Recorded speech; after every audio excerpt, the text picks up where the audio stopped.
എന്ത് മലയാളപ്പടം, ഇവിടുത്തെ first day record പോലും ഞങ്ങളുടെ ദളപതി വിജയ് ആണ് എന്ന് കൂടെ ജോലി ചെയ്യുന്ന തമിഴ് സ്വദേശി ജോലി തിരക്കിനിടയിലെ സൗഹൃദ സംഭാഷണത്തിനിടയിൽ തമാശയായി പറയുമ്പോഴും ആ സ്റ്റേറ്റ്മെന്റ് ഉള്ളിൽ ഒരു വിങ്ങൽ ആയിരുന്നു. നഷ്ടപ്പെട്ടത് തിരിച്ചു പിടിക്കാൻ മലയാളത്തിൽ ഒരു മനുഷ്യന് സാധിക്കുമെന്ന് ഉറച്ച വിശ്വാസം കൂട്ടിന് ഉണ്ടായിരുന്നു. കാലങ്ങൾ അങ്ങനെ കഴിഞ്ഞു. പലതവണ ശമ്പളം അക്കൗണ്ടിൽ വന്നു. വലിയ സിനിമകൾ പലതും വന്നു. 2 തവണ അവധിക്ക് നാട്ടിൽ പോയി വരെ വന്നു. പക്ഷേ ആ ബെഞ്ച് മാർക്ക് ക്രോസ് ചെയ്യാൻ ആർക്കും പറ്റിയില്ല. അങ്ങനെ ഒരു ദിവസം വിചാരിച്ച പോലെ തന്നെ ആ മനുഷ്യൻ ആ റെക്കോർഡ് തിരിച്ചു പിടിച്ചു. പിറ്റേന്ന് ജോലിക്ക് വെച്ച് ആ സുഹൃത്തിനെ കണ്ടപ്പോൾ ഒരൽപ്പം ജാടയോടെ ശബ്ദമൊന്ന് കനപ്പിച്ച് പറഞ്ഞു, അണ്ണാ ആ റെക്കോർഡ് വന്ന് ഞങ്ങൾ തൂക്കി. അവൻ ആശ്ചര്യത്തോടെ അപ്പിടിയ എന്ന് പറഞ്ഞ് ഞങ്ങൾ വീണ്ടും സിനിമാ ചർച്ച തുടർന്നു. ഇതിപ്പോൾ പറയാൻ കാരണം ബോക്സ് ഓഫീസിൽ മോഹൻലാൽ എന്ന ബ്രാൻഡ് നിലവിൽ ഒരു എതിരാളി ഇല്ല എന്നതാണ്. അയാൾ അത് പിന്നെയും എഴുതി ഉറപ്പിച്ചുകൊണ്ടിരിക്കുന്നു. ഇനി നാളെ റിലീസാകുന്ന തുടരും മൂവിയിൽ ഒരു പെർഫോമറായി കൂടി അയാൾ അഴിഞ്ഞാടിയാൽ പിന്നീട് അങ്ങോട്ട് the so called debate is gonna be just a joke എന്നതാണ് പ്രേക്ഷകരുടെ അഭിപ്രായം. അയാൾക്കെതിരെ എന്നല്ല, അയാളുടെ വ്യാഴവട്ടത്ത് പോലും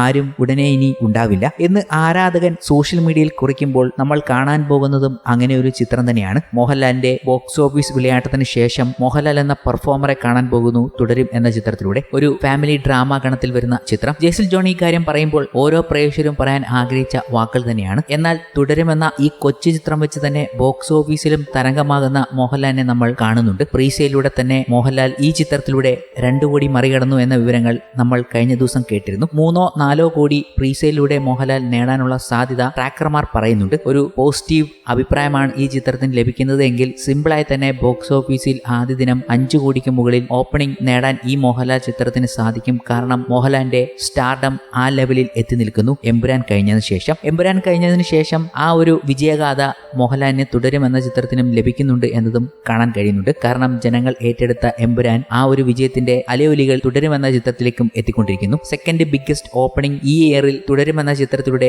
ഒരു പോസിറ്റീവ് നേടിയാൽ മോഹൻലാലിന് സാധിക്കും. പ്രീസെയിലൂടെ തന്നെ പ്രീസെയിൽ റെക്കോർഡിൽ സെക്കൻഡ് തന്നെ എത്തിയിട്ടുണ്ട്. ഇതാണ് മോഹൻലാൽ എന്ന ബ്രാൻഡ് ബോക്സ് ഓഫീസിൽ തരംഗമാകുമ്പോൾ ട്രാക്കർമാർക്ക് പറയാനുള്ളത്. ഒരു വമ്പൻ പ്രൊമോഷൻ പോലുമില്ല, മാർക്കറ്റിംഗ് ഇല്ല, ആക്ഷൻ പടമല്ല, ഹൈപ്പില്ല. പക്ഷേ 2025 രണ്ടാമത്തെ ഏറ്റവും വലിയ പ്രീസെയിൽ മോഹൻലാൽ ഇങ്ങ് എടുത്തപ്പോൾ മോഹൻലാൽ എന്ന താരത്തിന്റെ റേഞ്ച് എന്താണെന്ന് ഇപ്പോൾ തന്നെ പറഞ്ഞു വെക്കുകയാണ് ട്രാക്കർമാരും. മോഹൻലാലോ ശോഭനയോ ഒന്നും ഒരു പ്രൊമോഷൻ പോലും എത്തിയില്ല എന്നതാണ് വലിയൊരു കൗതുകമായി മാറുന്നത്. ഇത് സാക്ഷാൽ തരുൺമൂർത്തി എന്ന സംവിധായകനോട് തന്നെ ചോദിക്കുകയാണ്. കാരണം ഈ കോംബോ കാണാനാണല്ലോ പ്രേക്ഷകർ ഏറ്റവും കൂടുതൽ ആകാംക്ഷയോടെ കാത്തിരിക്കുന്നത്. ഒരു 20 വർഷത്തിനിപ്പുറം ഈ ഒരു കോംബോ ഒന്നിക്കുന്നു. അപ്പോൾ അവരെ ഒരു ഓഫ് സ്ക്രീനിൽ കാണാൻ എല്ലാ പ്രേക്ഷകരും ആഗ്രഹിക്കുന്നുണ്ട്. പ്രൊമോഷനൊക്കെ അവർ എത്തി അഭിമുഖങ്ങളൊക്കെ കൊടുത്ത് ഞെട്ടിപ്പിക്കുമെന്ന് പ്രേക്ഷകർ വിചാരിച്ചിരുന്നു. എന്നാൽ ഓൺലൈനിൽ അങ്ങനെ ഒരു പരിപാടി നടന്നില്ല. മോഹൻലാൽ ശോഭന കോംബോ പ്രധാന കഥാപാത്രങ്ങളെ എത്തുന്ന തരുൺമൂർത്തി ചിത്രം തുടരും. സിനിമാ പ്രേമികൾ വലിയ പ്രതീക്ഷ നൽകിയിരിക്കുന്ന സിനിമയുടെ ഭാഗമായി നടക്കുന്ന അഭിമുഖങ്ങൾ എല്ലാം സാമൂഹ്യ മാധ്യമങ്ങളിൽ ശ്രദ്ധ നേടുന്നുണ്ട്. ഈ അഭിമുഖങ്ങളിൽ മോഹൻലാലും ശോഭനയും എന്തുകൊണ്ട് ഭാഗമാകുന്നില്ല